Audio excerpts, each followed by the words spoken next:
For the first time in decades, Myanmar is expected to bring into power the National League for Democracy, led by party leader and Nobel laureate Aung San Suu Kyi.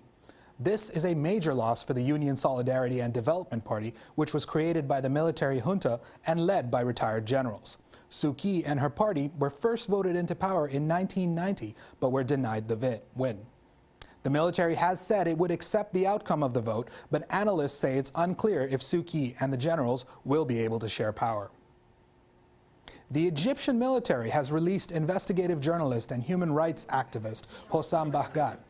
Bahgat was released yesterday, hours before demonstrations calling for his freedom were to take place in Cairo, London, and other cities. Bahgat was called in by the Egyptian military on Sunday and was being held for publishing news harmful to national security.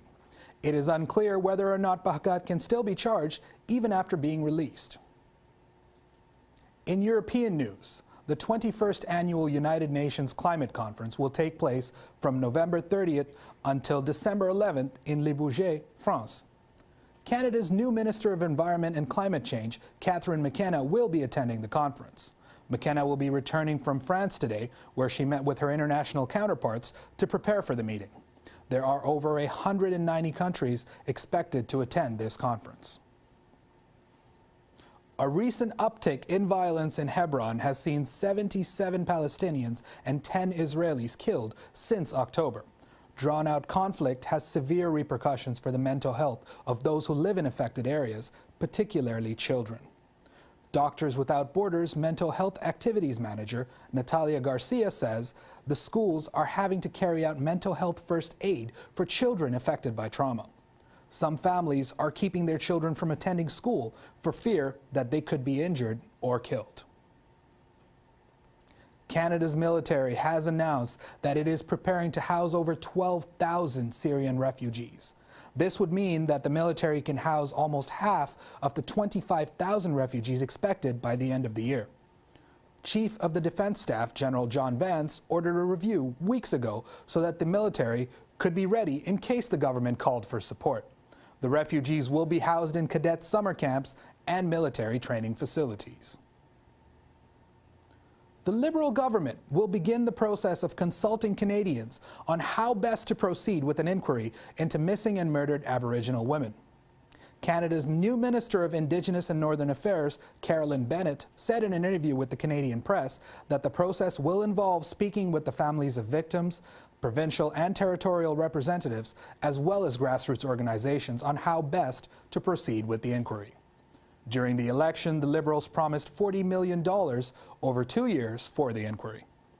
The Native Women's Association of Canada says that the number of missing and murdered Aboriginal women is disproportionately high, with Aboriginal women making up 10% of all female homicide victims in Canada, despite being only 3% of the population. In local news, there's a new drug hitting the streets. Here's Johanna Tucker with a special report. There's a new drug on the street, and if users aren't careful, it could kill them. Fentanyl is a prescription drug for cancer patients in severe pain and is 50 to 100 times more toxic than morphine. Police have asked Humber advertising students to bring a campaign to Ontario, explaining the dangers of the drug and its increasing illegal use among drug consumers. We are teaching the students exactly how to send these messages. A lot of the students that are currently working on this project have already sent messages through the Alzheimer's Society, Daily Bread Food Bank. They have worked on the art of persuasion. In this case, don't take drugs with fentanyl in them. The advertising students will be required to create a full campaign, including posters and a website about fentanyl and how to use drugs safely. So our focus is to focus on harm reduction in general, so not only fentanyl, but harm reduction as a wider platform. With drugs, they're going to happen no matter what, so our mission is to mitigate the harm that happens with drug use. And that's something that doesn't happen in Ontario. Typically, we're more conservative. BC did a Know Your Source campaign because they're more progressive, and they wanted people to use drugs smartly, and we're trying to do the same thing for Ontario. Check out our website to hear more about this story. Johanna Tucker, Skedline.com. Back to you and us. Thanks, Joanna. And now to Mehek Mazhar with sports. In sports today, The World Anti-Doping Association has placed a ban on Russian athletes participating in the Rio 2016 Olympics. Some track and field athletes were found using performance-enhancing drugs during competitions. The Russian government and sports coaches allegedly covered up the scandal. Russia is set to discuss the allegations on Monday, which can lead to lifetime bans for athletes. Former Blue Jays player Jose Reyes was arrested for allegedly assaulting his wife in a hotel room in Hawaii. His wife, Catherine, told police that Reyes grabbed her throat and pushed her into a glass door. She reported having injuries on her thigh, neck, and wrist. Reyes is released on bail, but it's unclear if he's been charged yet. Blue Jays third baseman Josh Donaldson was named Major League Baseball Player of the Year in the annual Players' Choice Awards. He also won AL Outstanding Player during his first year with the Jays. Donaldson batted just shy of 300 and had a league-leading 123 RBIs. With some of the best stats in the league, there was little doubt that Donaldson would come out on top. Flint Firebirds coach John Gruden was rehired hours after all players quit the team in protest. News came out yesterday about the coach's firing. Many thought that at the center of the controversy was the playing time of defenseman Håkan Nilsson, who happens to be the son of owner Rolf Nilsson. Gruden was reinstated and, along with the rest of the coaching staff, now has a 3-year contract. The Hockey Hall of Fame inducted 5 new players yesterday. Chris Pronger, Nicklas Lidstrom, Phil Housley, Angela Ruggiero, and Sergei Fedorov were honored in what the commissioner called a special night for hockey. Ruggiero is the 4th woman to enter the Hockey Hall of Fame. The U.S. Soccer Federation is coming out with a policy banning players under 11 from heading the ball to reduce concussions. The policy is in response to a class action lawsuit from soccer parents, which will now be dismissed. Players aged 11 to 13 will also be restricted to a certain number of headers during weekly practices. The policy is in effect for those on U.S. Soccer's youth national teams immediately. In Monday Night Football, the Chicago Bears inched past the San Diego Chargers in a tight fourth-quarter finish. Bears quarterback Jake Cutler also set the team's all-time touchdown record. The home team failed to produce after their number 1 wideout, Malcolm Floyd, got a shoulder injury. So far this season, the Bears have won 3 games and the Chargers have won 2. It's another game day for Toronto. The Raptors are set to play the Knicks upon their return home from a 4-game road trip. Toronto's team dropped 2 of the games against Orlando and Miami. The Knicks are second behind Toronto in the Atlantic Division standings. The puck is set to drop at 8:30 tonight when the Leafs face the Stars in Dallas. In their game against each other last week, the Leafs won 4-1. More than likely, James Reimer will be between the pipes in tonight's game. Leafs captain Dion Phaneuf recently caught the flu, so he may or may not play. That's all for sports. I'm Mehek Mazher.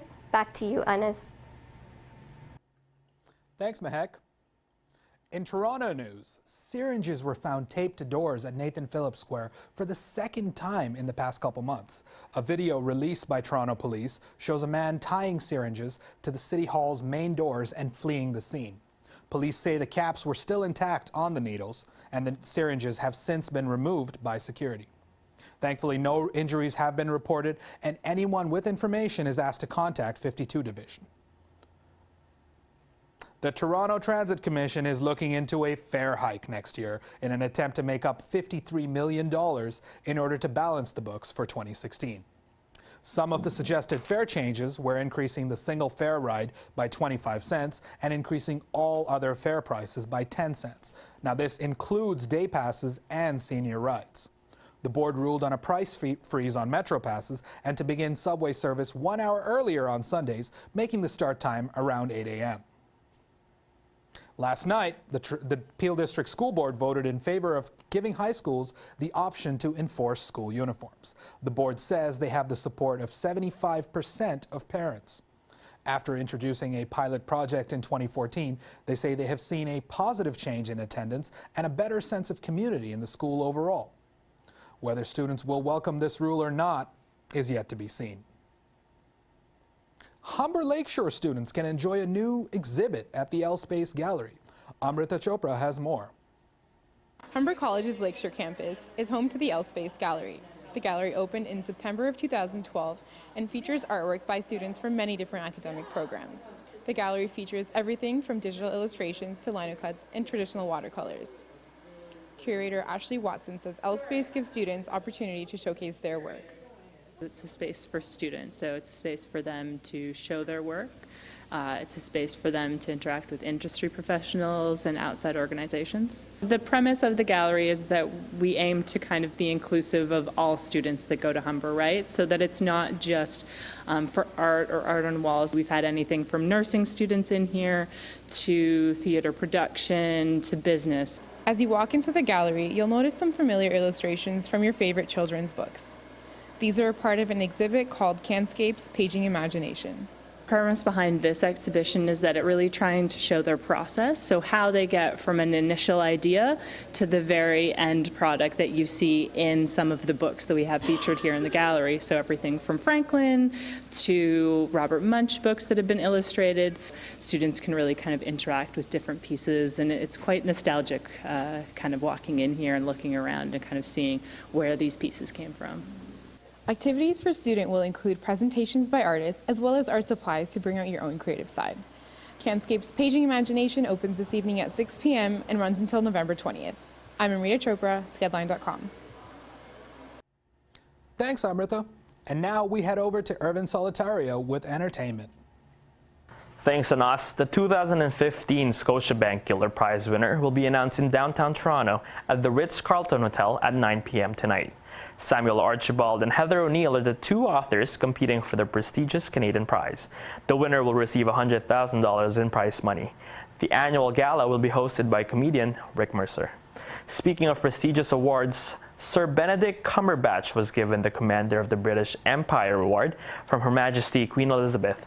The actor received the award earlier today at Buckingham Palace. The 39-year-old actor was given the honor for his services to performing arts and charity. The Sherlock star has been supporting Syrian refugees, along with donating over £150,000 for the Save the Children Foundation. Another celebrity is also receiving an award this week. Caitlyn Jenner has been named Out 100's Newsmaker of the Year. Jenner has been recognized at the ESPYs as well as starring in her own documentary after transitioning earlier this year. Jenner will receive her award tomorrow in New York City.